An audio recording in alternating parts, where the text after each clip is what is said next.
What's up, Thrashers, and welcome back to yet another episode of Thrash Reviews, where yours truly, Thrash Maniac 99, continues to review upcoming hard rock and heavy metal albums in the calendar year of 2016. And tonight I'm reviewing an album that came out all the way back in June that I missed, and this was quite a big one for a lot of people. It was the first album in 7 years for this band to have been released. The newest album from Swedish black metal band Dark Funeral, called Where Shadows Forever Reign.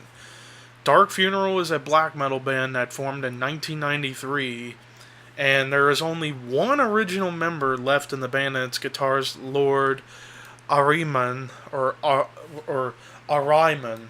Lord Ariman, I think, is how it's pronounced. Either way, Swedish name. Lord Ariman. There we go.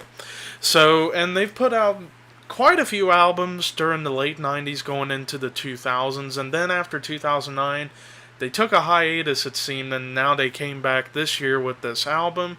Let's take a look and see how this band got going for their quote-unquote return. The opening track was called Unchain My Soul, and this was one of the big tracks from the album as far as like popularity and a single, quote-unquote, or music video, perhaps. To me, like, the song had some interesting ideas. It was dealing with a lot of that real atmosphere that you come accustomed to in black metal. But another big component in Dark Funeral's sound that a lot of people don't really acknowledge that much is there's quite a bit of death metal influenced in their music, sometimes with growls on rare occasions, or just with the structures of the songs at times kind of influenced from death metal. And I can also say the band Marduk do the kind of same thing, except it's much more death metal influenced structures than what Dark Funeral is doing. But with that being said, the opening track was an interesting way to get things going. However, for me, wasn't the step in the right direction I was thinking of until we get to the next track, As One We Shall Conquer. This definitely carries the torch of, say, like, stuff that Dark Throne had done in their black metal early years, like A Blaze in the Northern Sky, Under a Funeral Moon, Transylvanian Hunger, but again, combine that with some of the death metal influences that Dark Funeral showcases from time to time. And just, wow, this track blew me away. Nearly 5 minutes in length. A lot of that, what's called the slow and true blast beat, where it's like do do do do do do do do do do do, with the kick and the hi-hats hitting the same notes, and then the snare, and just playing that kind of like a thrash tempo to some extent. You can definitely tell they took that from Dark Throne and Mayhem, no doubt about it.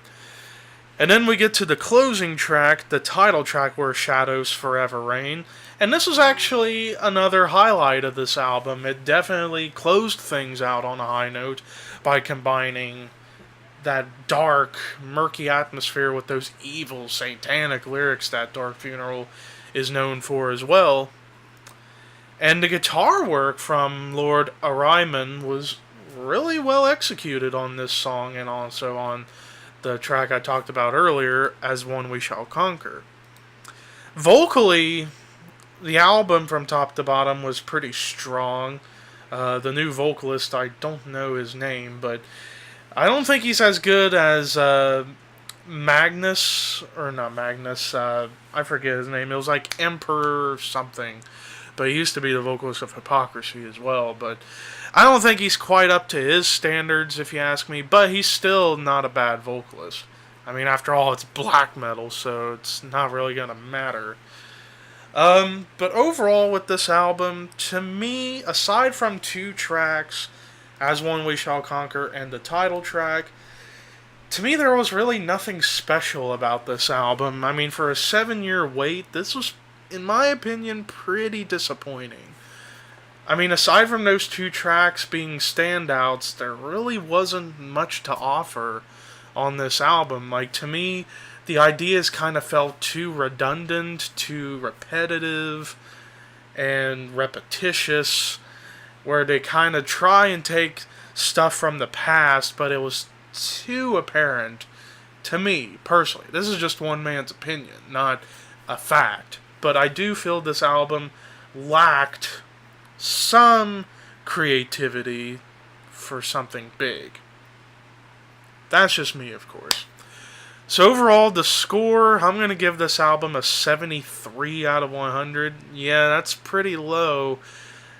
It wasn't a bad album. It was just kind of mediocre, aside from 2 tracks. That's just me. But anyways, thank you guys for watching. Peace out, and have a good night.